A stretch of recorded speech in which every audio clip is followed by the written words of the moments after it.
乡亲啊，继续来看这届引起着火车严重死伤的肇事者，就是包商李义雄。昨日本地市方裁定以50万来交保，检察官不服提出着控告。无到24点钟，花莲高分医院法官裁定撤销交保，发回着地方法院重新来经审了后，裁定羁押禁见。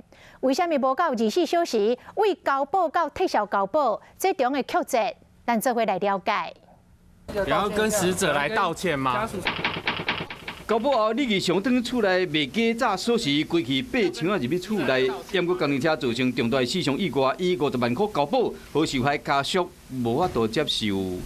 这样子50万交保，50万我给他就好了，我交保。伫昨下晡案情出现转变，李义雄甲前日一天比较起来态度完全无同款。好刑警为因兜押出来时，头咧咧回失咧，原来是因为交保裁定后，较无24小时就撤回。到目前是没有羁押的必要，然后依照刑事诉讼法相关规定，我们裁定命被告拒保新台币50万。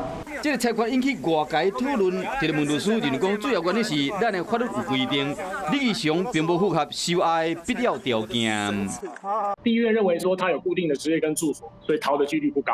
好，接下来地院认为说，比较没有串供的可能，因为这个重大新闻案件为什么会撞到台铁，已经很明确了，全台湾都知道是滑下来嘛。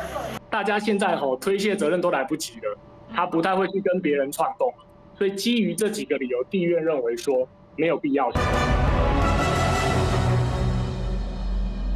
第一时间来改变裁决，认定李义雄有逃亡甲灭证的顾虑，撤销交保。律师伫判断，高分院可能认为交保的金额确实伤低，不是一般的过失伤害，因为死伤惨重，然后可能赔偿金额非常高，所以他认为说还是有逃亡的可能。他也认为说50万这个金额是没有考量到其他的因素。